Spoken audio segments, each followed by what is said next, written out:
prestasi, lahirkan profil pelajar Pancasila. Belajar, bergerak, berbagi untuk negeri, kita menjalin kolaborasi. Belajar, bergerak, berbagi untuk negeri, demi bakti pada Ibu Pertiwi.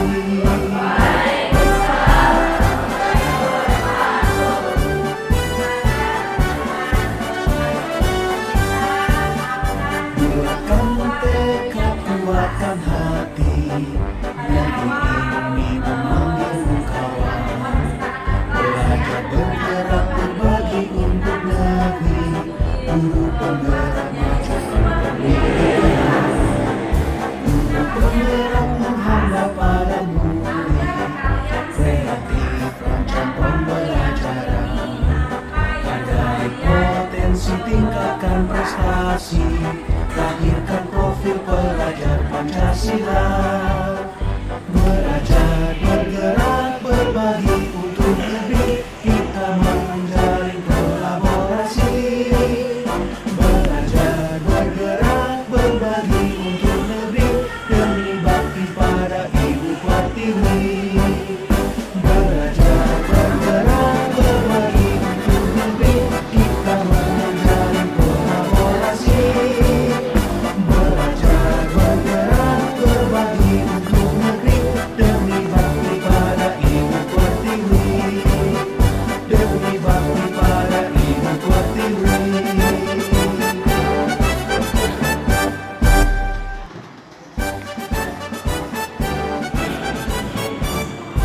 Keyakinan keras yang kalian sudah terapkan dalam diskusi ini, kemudian kita kelompokkan, ya, yang mana yang masuk ke dalam disiplin, ya, kemudian tanggung jawab dan rasa hormat. Ibu meminta teman kalian, anak kita untuk membacakan keyakinan keras yang dibuat oleh temannya, kemudian untuk dikelompokkan ke dalam materi. Silakan. Kreatif rancang pembelajaran, hargai potensi, tingkatkan prestasi, lahirkan profil pelajar Pancasila. Belajar, bergerak, berbagi untuk negeri, kita menjalin kolaborasi. Menghargai guru saat menerangkan materi pelajaran. Berbagi untuk negeri, demi bakti pada Ibu Pertiwi.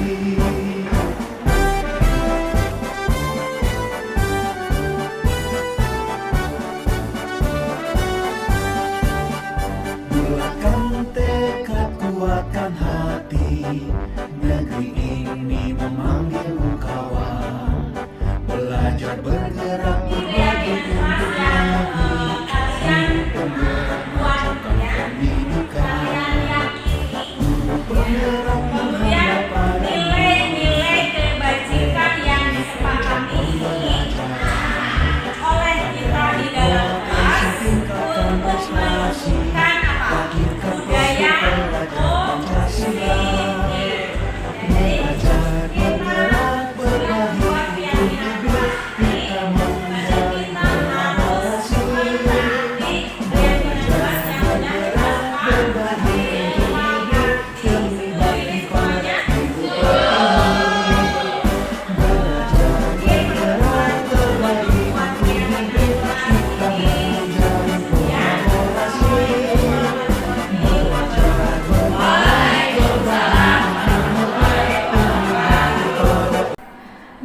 demi bakti pada. Assalamualaikum warahmatullahi wabarakatuh.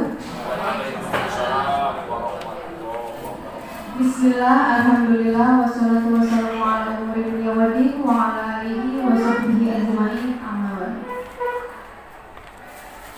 Yang saya hormati Ibu Kepala Sekolah SMP Negeri 1 Parigi. Yang saya hormati Bapak Wahasek Kurikulum SMP Negeri 1 Parigi yang sudah hadir di sini. Ibu, Bapak Guru, dan staf tata laksana yang saya hormati. Kali ini kita menghadiri acara pengimbasan CGP, pemaparan materi yang akan disampaikan oleh guru CGP Ibu Sri Holis. Ada 2 rangkaian acara pada acara hari ini. Yang pertama yaitu sambutan dari Ibu Kepala Sekolah SMP Negeri 1 Parigi atau yang mewakili. Lalu yang kedua adalah pemaparan materi oleh guru CGP Ibu Sri Holis. Baik, untuk memanfaatkan waktu, marilah kita buka acara ini dulu dengan ucapan basmalah bersama-sama. Sambutan oleh Ibu Kepala SMP Negeri 1 Parigi atau yang mewakili. Kepada Bapak Jumali, kakak saya persilahkan. Bismillahirrahmanirrahim. Assalamualaikum warahmatullahi wabarakatuh. Bapak dan Ibu guru yang saya hormati, beserta dengan staf-staf usaha SMP Negeri 1 Parigi yang juga saya hormati. Alhamdulillah pada kesempatan ini kita bisa berkumpul di ruangan ini untuk sama-sama mengikuti kegiatan pengimbasan CGP atau calon guru penggerak yang alhamdulillah di sekolah kita ada 1 guru yaitu Bu Sri Holis yang menjadi CGP di periode sekarang di angkatan yang ke-6. Bapak Ibu sekalian, mohon maaf hari ini Ibu Kepala Sekolah tidak bisa mengikuti kegiatan pengimbasan CGP ini karena pada hari ini beliau sedang melaksanakan kegiatan dengan Bapak Ibu Kepala Sekolah kaitan dengan pelaksanaan atau penggunaan dan lain halnya berkaitan dengan BOS.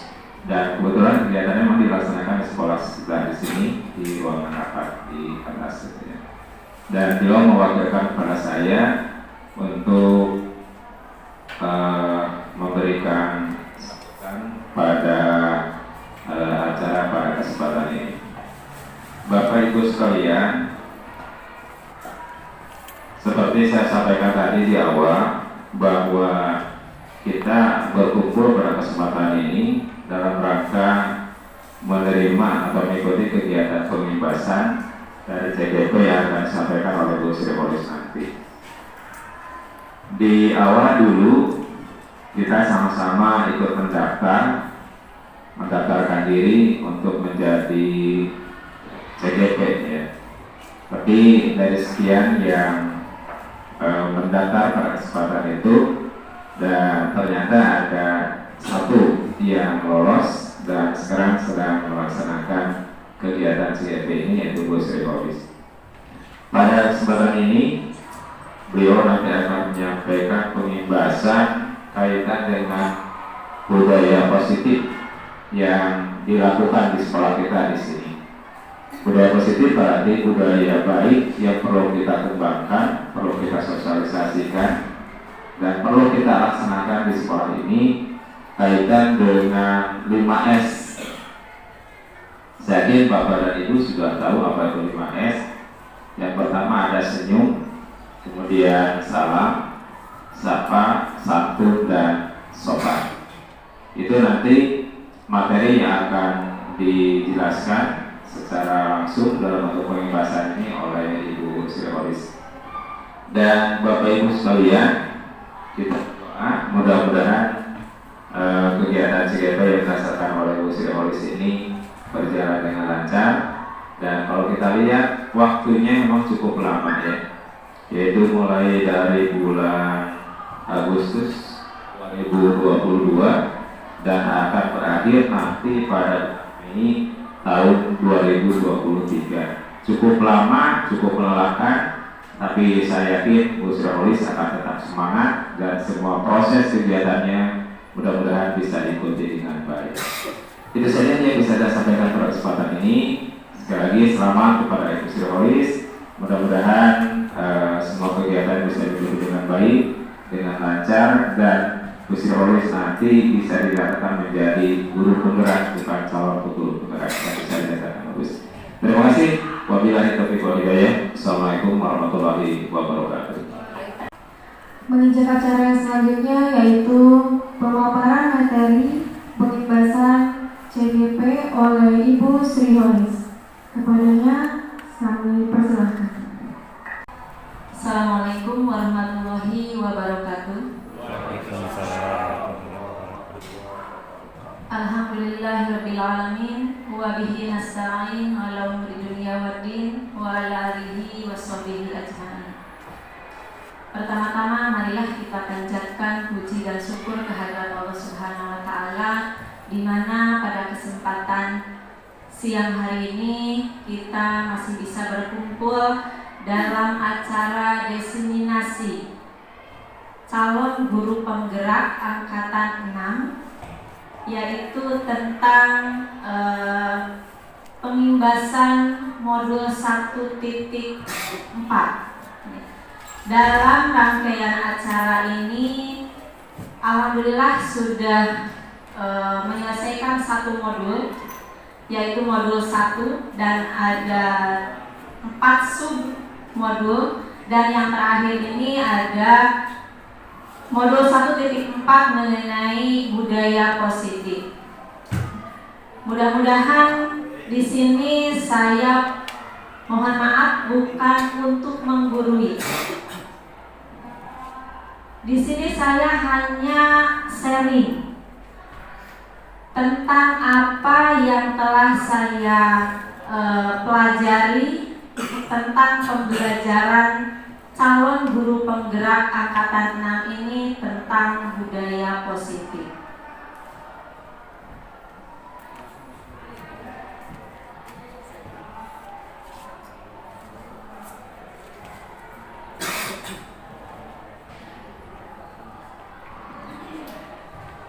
Ini sebagai aksi nyata pada modul 1.4 tentang budaya positif. Saya di sini akan menyebarkan pemahaman dan pengalaman penerapan budaya positif di sekolah kita. Kita belajar bersama, berkolaborasi untuk merawat budaya positif di sekolah kita. Kita sudah tahu bahwa budaya positif yang sudah kita lakukan dari dulu tentang 5S ya Pak ya, tentang senyum, sapa, salam, sopan, dan santun. Itu mudah-mudahan selalu kita terapkan, selalu kita aplikasikan dalam dunia pendidikan kita sehari-hari. Kemudian untuk materi pengimbasan pada kesempatan modul 1.4 ini ada konsep utama, ada 7 konsep utama tentang budaya positif. Yang pertama tentang perubahan paradigma belajar. Kemudian yang kedua ada disiplin positif. Yang ketiga ada kebutuhan dasar manusia. Yang keempat ada motivasi perilaku manusia. Yang kelima ada posisi kontrol restitusi. Kemudian keyakinan kelas, dan yang terakhir yaitu segitiga restitusi. Ini yang akan saya paparkan pada kesempatan kali ini. Mulai dari pembelajaran dengan paradigma baru. Kita sekarang sedang gencar-gencarnya mengenai pembelajaran paradigma baru yang dituangkan dalam profil pelajar Pancasila. Mungkin Bapak Ibu semuanya sudah tahu ya tentang profil pelajar Pancasila. Ada berapa dimensi Bapak Ibu profil pelajar Pancasila? Ada 6. Yang pertama apa? Beriman dan bertakwa kepada Tuhan Yang Maha Esa dan berakhlak mulia. Yang kedua, berkebinekaan global.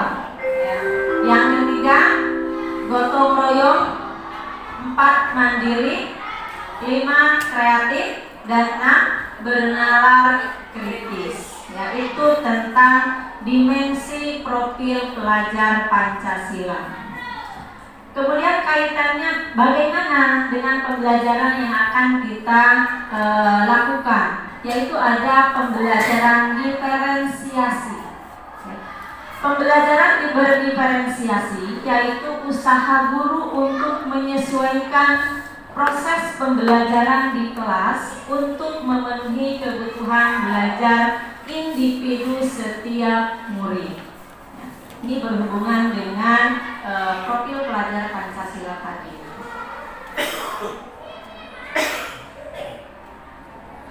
Kemudian yang kedua mengenai disiplin positif. Istilah disiplin mungkin kita sudah tidak asing lagi ya Bapak Ibu. Apa sih disiplin itu? Kenapa kita harus menerapkan disiplin terhadap anak-anak kita, terhadap peserta didik? Apa tujuannya? Nah, di sini pengertian dari disiplin positif yaitu bahwa menurut Ki Hajar Dewantara, disiplin positif adalah kemampuan seseorang mengontrol diri dan menguasai diri untuk memilih tindakan yang mengacu pada nilai-nilai yang kita hargai agar tercapai tujuan mulia yang diinginkan. Sehingga sebagai pendidik kita memiliki tujuan menciptakan anak-anak yang memiliki disiplin diri sehingga mereka bisa berperilaku dengan mengacu pada nilai-nilai kebajikan. Nilai kebajikan yang universal dan memiliki motivasi intrinsik, bukan motivasi ekstrinsik. Jadi motivasi intrinsik itu motivasi yang timbul dari dalam diri masing-masing, bukan dari ekstrinsik. Jadi anak melakukan disiplin itu karena takut dihukum. Misalkan kalau saya datang telat waktu ke sekolah, saya akan dikenakan sanksi. Itu ekstrinsik atau intrinsik Bapak Ibu? Ekstrinsik. Ya. Kemudian kalau misalkan kita sebagai pendidik, sebagai guru, kita menjalankan tugas karena ingin dipuji oleh atasan misalkan, itu ekstrinsik atau intrinsik? Ekstrinsik. Ya, jadi di sini budaya positif itu kita untuk menanamkan dari dalam diri masing-masing atau dari dalam diri peserta didik kita. Supaya apa? Supaya ada rasa tanggung jawab. Gitu. Dari disiplin positif tadi, kemudian timbul kebutuhan dasar manusia. Ada 5 kebutuhan dasar manusia. Yang pertama ada survival atau bertahan hidup. Dalam bertahan hidup kita membutuhkan apa? Makan, minum, ya sandang, pangan, papan itu yang harus kita penuhi kebutuhannya.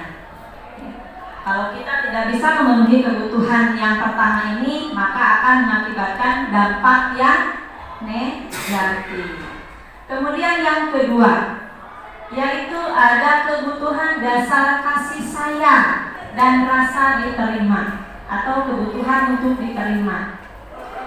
Ketika kita di kelas misalkan, karena peserta didik itu kan memiliki bakat dan minat dengan karakteristik yang berbeda ya Bapak Ibu. Mungkin ada anak yang suka cakap, ingin diperhatikan. Ada tidak Bapak Ibu seperti itu? Banyak ya. Banyak anak yang seperti itu. Itu tandanya anak itu ingin diberikan kasih sayang, ingin diterima. Misalkan ada anak tiba-tiba datang ke depan meja guru dengan gerak tubuh yang dia ingin memperlihatkan ketika dia itu misalkan memakai pakaian yang baru. Jadi ibu gurunya ingin tahu bahwa dia itu memakai pakaian baru. Itu karena dia itu ingin diberikan kasih sayang atau ingin diterima, begitu. Kemudian yang ketiga yaitu kebutuhan dasar penguasaan atau kebutuhan pengakuan atas kemampuan. Biasanya di kelas ada yang suka ingin menjadi pemimpin. Ada tidak Bapak Ibu? Ada ya, anak yang ingin menjadi pemimpin. Saya mampu dengan kemampuannya. Anak itu berani. Gitu. Itu namanya penguasaan atau kebutuhan akan pengakuan atas kemampuannya. Kemudian kebutuhan dasar yang keempat yaitu kebebasan atau freedom. Kebebasan di sini yang seperti apa? Biasanya anak-anak itu ingin mencari kebebasan. Bisa saja anak ingin belajarnya dengan gaya belajar mereka sendiri, tidak mau dituntut, ya, tidak mau dituntut oleh guru. Mereka ingin belajar dengan santai, belajar dengan keinginannya sendiri. Misalkan ketika di kelas suasananya panas, anak biasanya ingin melakukan kesenangannya. Bu, bagaimana kalau kita belajar di luar? Rasanya ada perubahan baru, begitu. Jadi tidak panas lagi, di luar kan ada suasananya baru. Itu mengenai kebebasan. Kemudian yang terakhir yaitu kesenangan. Kebutuhan dasar yang kesenangan ini kebutuhan untuk merasa senang.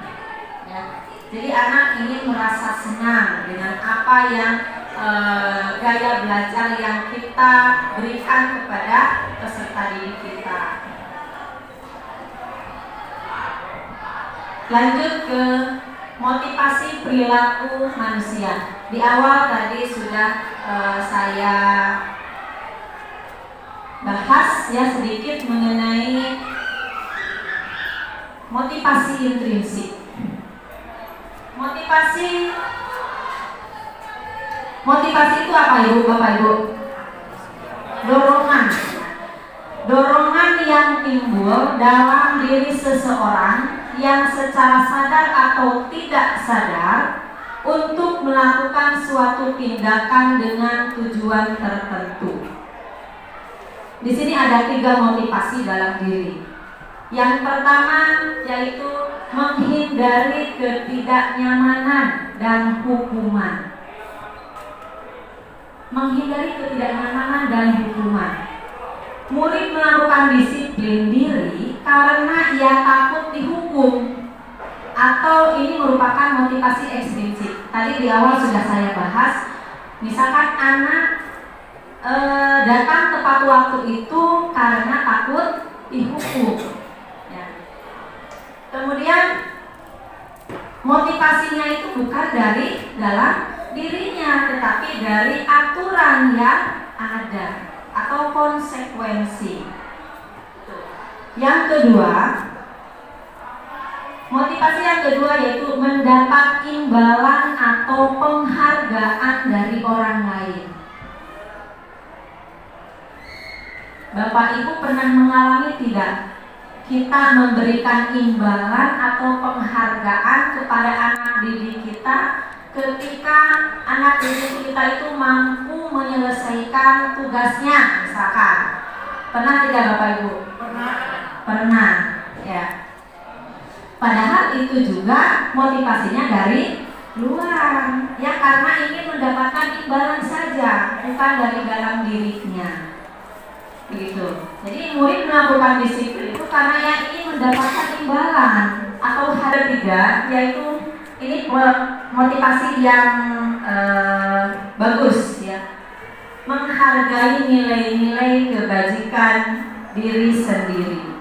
Jadi murid itu datang ke sekolah tepat waktu karena sadar akan nilai kebajikan, bukan karena dari ekstrinsik tadi. Jadi timbul dari dalam dirinya sendiri.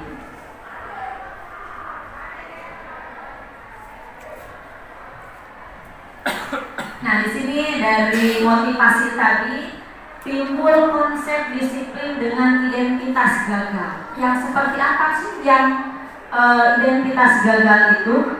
Nah, di sini ada hukuman.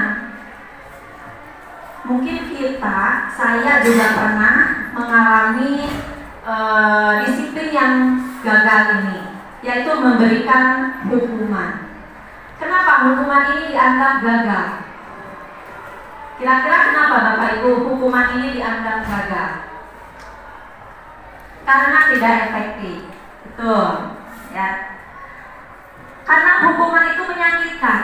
Yang pertama menyakitkan. Jadi anak itu dengan adanya hukuman merasa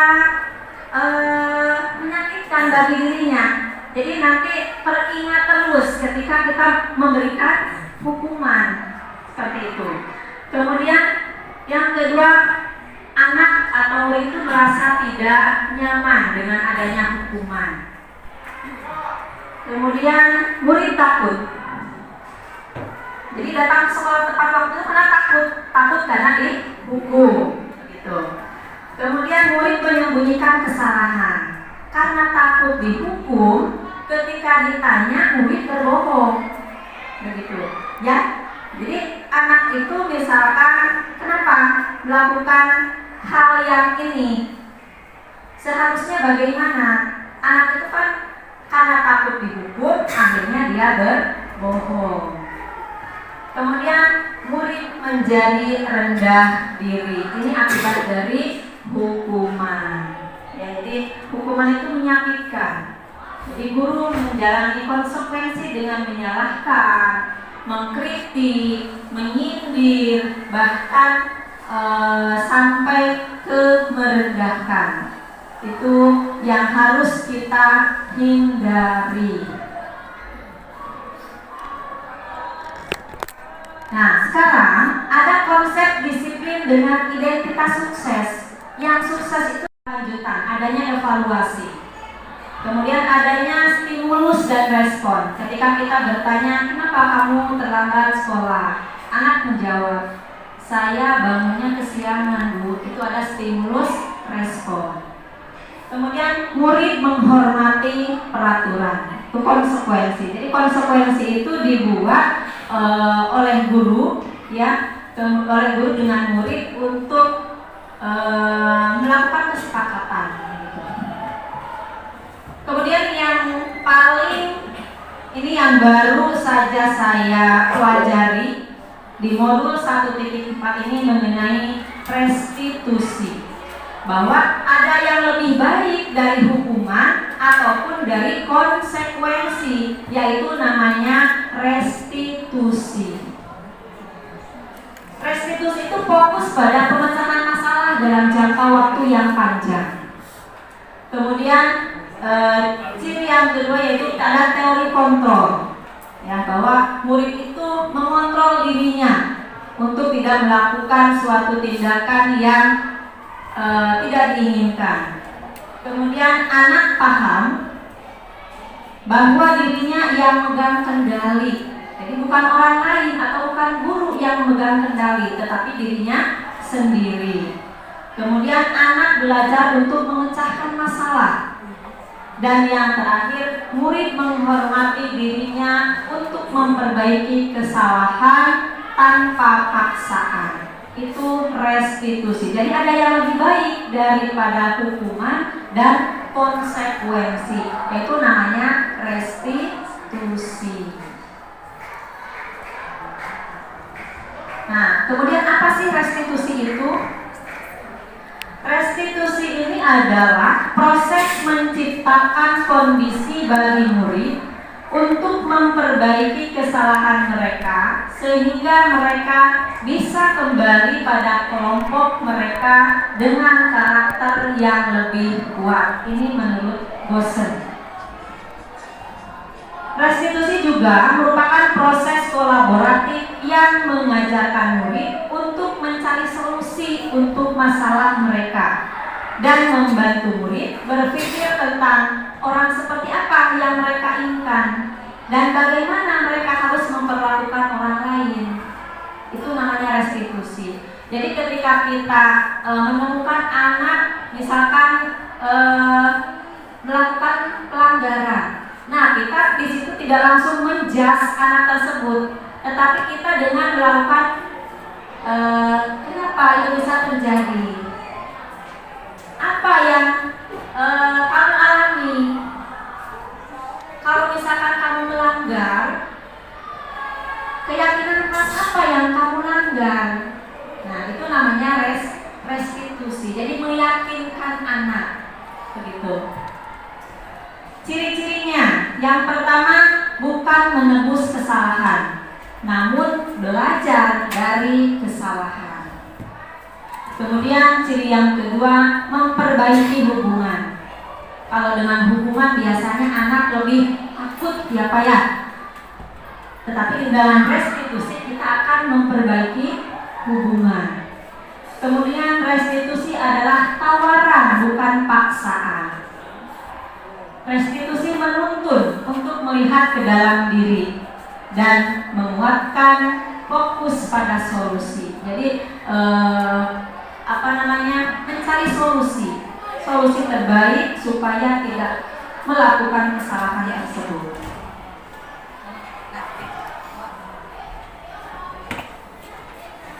Nah, di sini ada posisi kontrol. Posisi kontrol ada 5, ada penghukum, pembuat merasa bersalah sebagai teman, kemudian sebagai pemantau dan sebagai manajer. Kira-kira Bapak Ibu, yang mana yang pernah dilakukan sebagai penghukumkah, sebagai pembuat merasa bersalah? Yang mana? Penghukum. Sepertinya kalau penghukum kita semuanya sudah pernah melakukan ya. Karena itu sebagai apa? Jurus jitu ya Pak ya.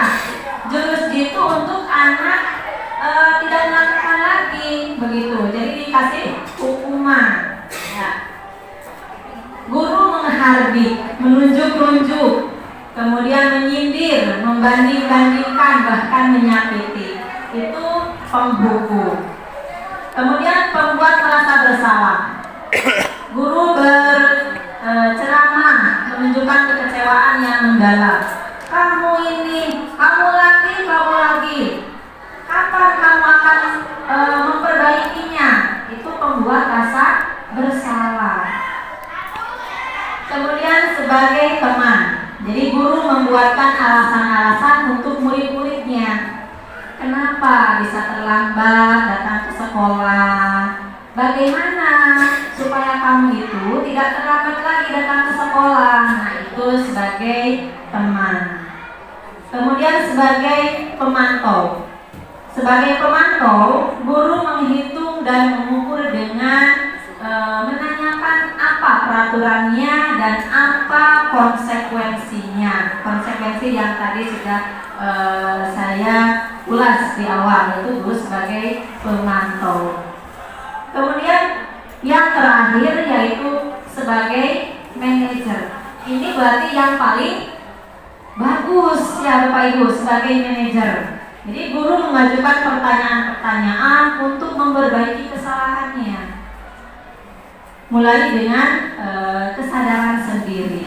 Mudah-mudahan kita ketika mendapatkan kasus-kasus atau permasalahan yang ada di sekolah kita dapat melakukan kontrol posisi gurunya itu sebagai manajer. Jadi bukan lagi sebagai penghukum. Seperti itu.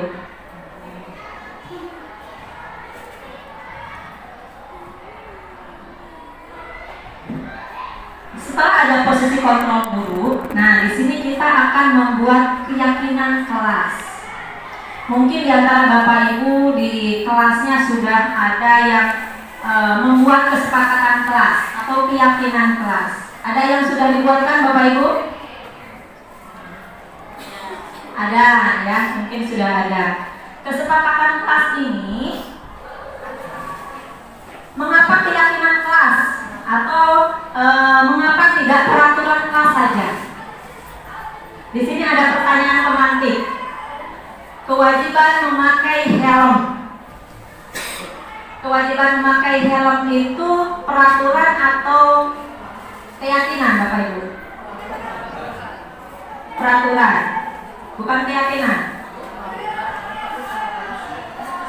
Kewajiban memakai helm. Kita memakai helm itu karena apa? Karena takut polisi, takut dirazia, bukan karena takut, bukan karena keselamatan.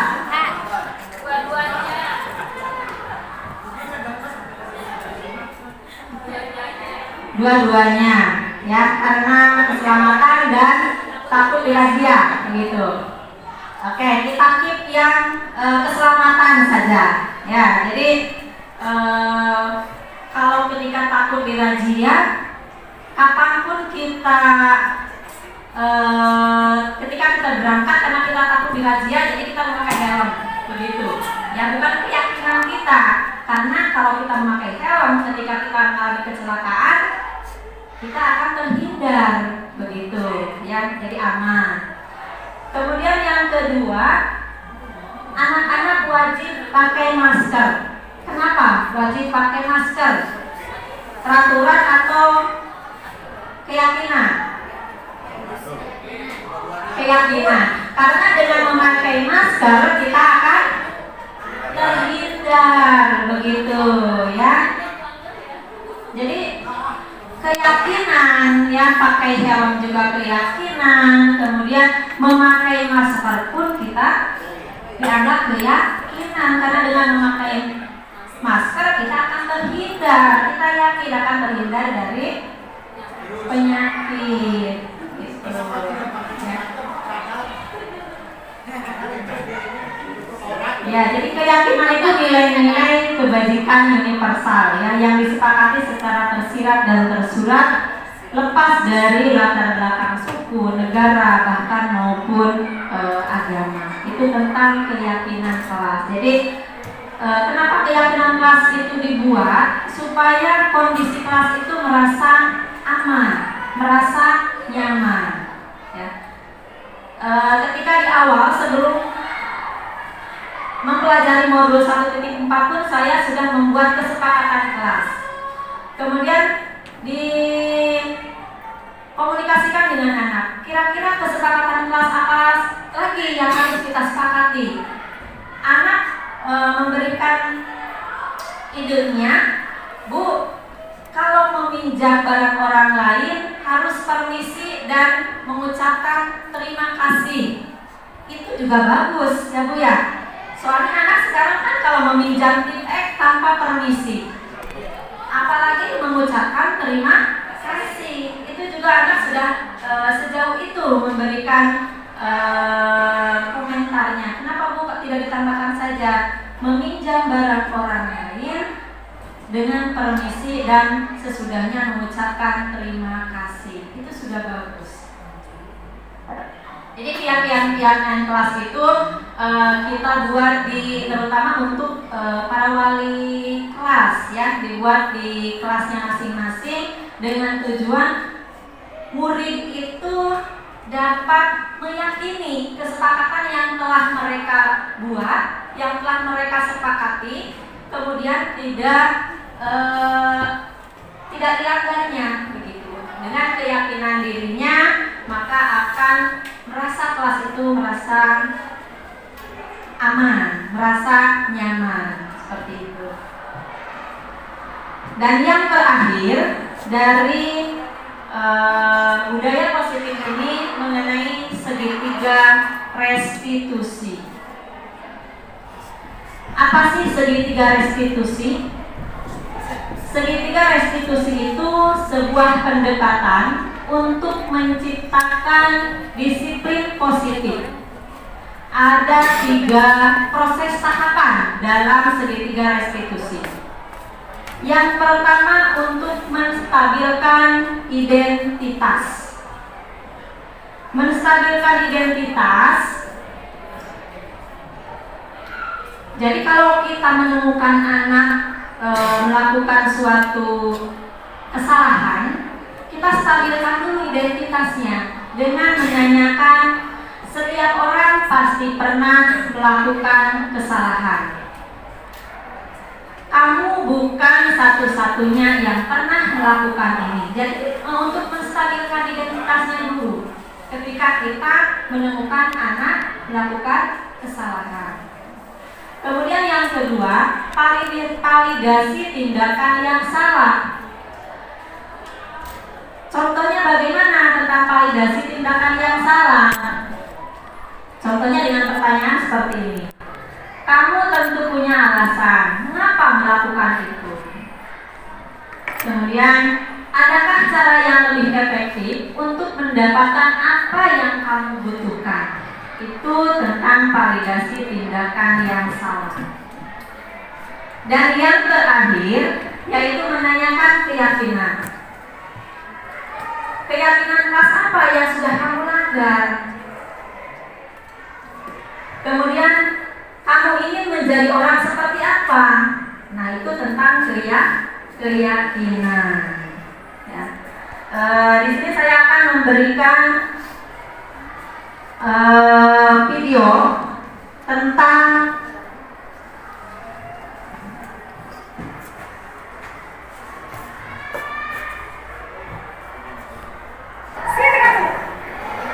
kita mah. Kenapa? Kamu lawan ibu? Berani Ya Tuhan, Naren. Kamu senang ya bikin ibu susah ya? Kalau kamu terlambat lagi, nanti ibu yang ditegur bapak kepala sekolah, nak. Disangka ibu tidak bisa membina kamu. Duh, gimana ini? Maaf, Bu. Duh, Gusti Naren. Kamu suka ya kalau ibu ditegur bapak kepala sekolah? Terus, sekarang ibu harus tulis apa yang di buku absen? Ini kamu sudah sering terlambat loh. Ibu harus apa coba? Maaf, Bu. Maaf sekali. Ya sudah, lain kali jangan bikin ibu susah lagi ya nak ya. Ibu tidak akan kuat lagi kalau kamu begini terus. Bisa jantungan kalau ibu ditegur bapak kepala sekolah. Sana cepat kelas. Maaf ya, Bu. Maaf sekali. dari video. Iya, iya. Sering wae. Itu kan masih Naren!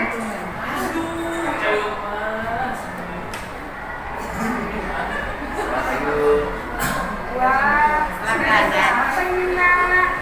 Selamat lagi ya saya. Iya, Bu. Nanti saya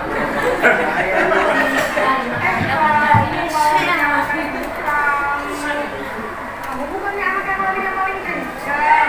Kok terlambat sih? Iya, Bu. Saya memang lambat bangun tadi. Jadi waktu saya lari kencang tetap gak kekejar, Bu. Ya sudah sana. Nanti lain kali larinya lebih kencang lagi ya. Biar gak terlambat lagi. Bikin sedikit demi itu sama kan? Bisa lah, Bu. Ya sudah sana di sekolah. Aku beresin urusan absen kabar. Kamu ini ada saja. Nah, kalau video tadi berarti sebagai apa, Bu? Sebagai teman ya. Jadi cirinya itu nada suaranya juga ramah ya. Ada apa namanya itu sanda gurau begitu antara murid dengan guru ya.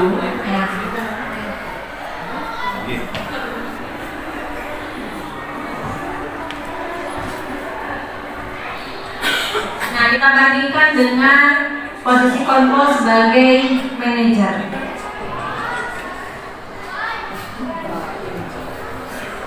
Naren!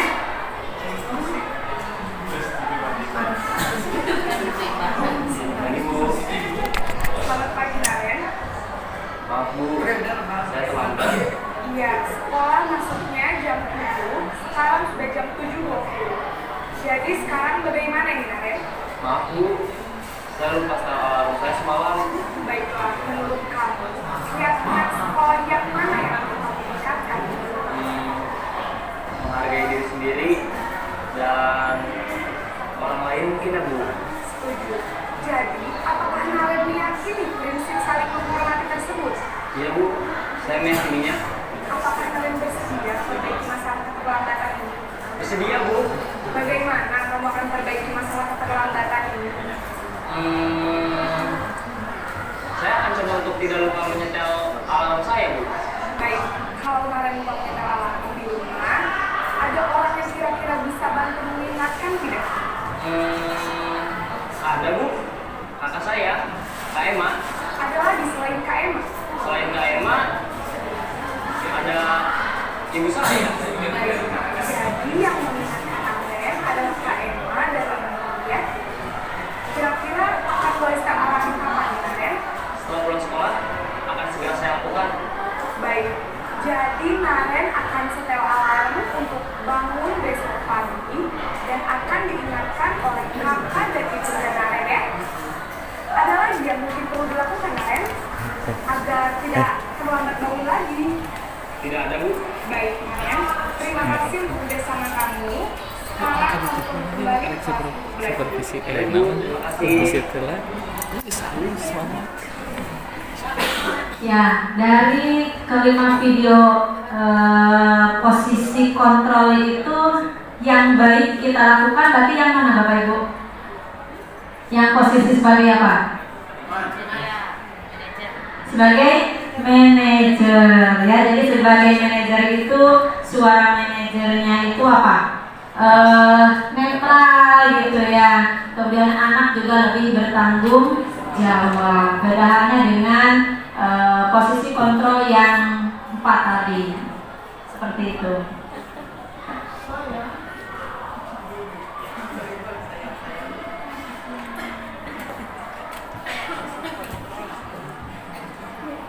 Posisi kontrol baik.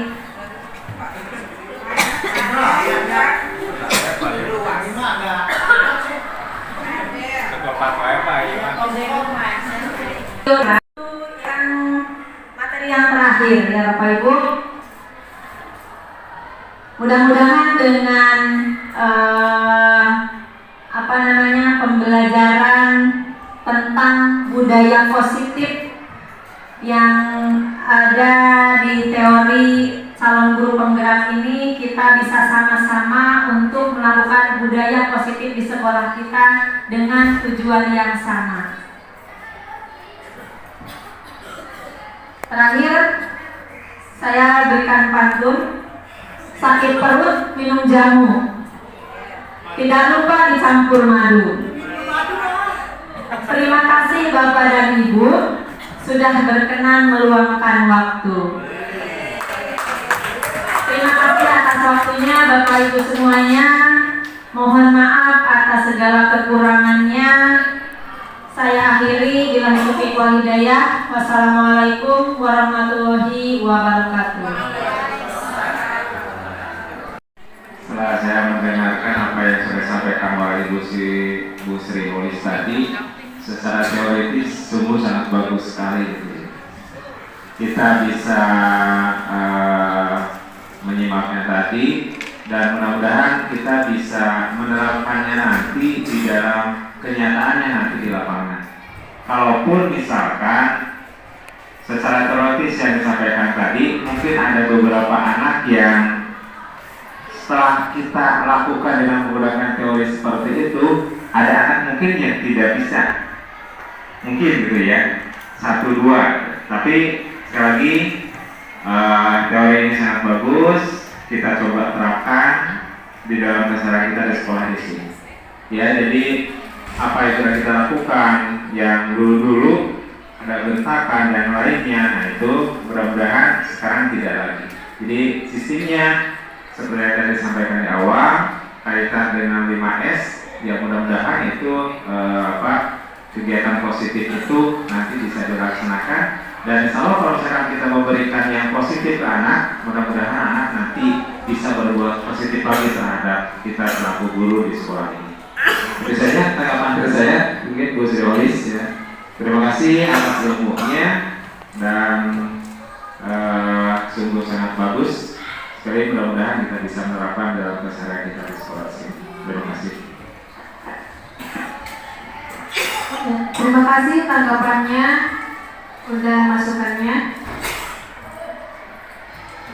Demikian acara pengibasan Ya, pengibasan CGP yang sudah kita simak bersama-sama. Mudah-mudahan menjadi barokah untuk kita semua dan menjadi pahala untuk kita semua. Cukup sekian acara pengibasan ini. Mari kita tutup acara ini dengan ucapan hamdalah bersama-sama. Ya, mohon maaf dari moderator bila ada kata-kata yang salah. Wassalamualaikum warahmatullahi wabarakatuh.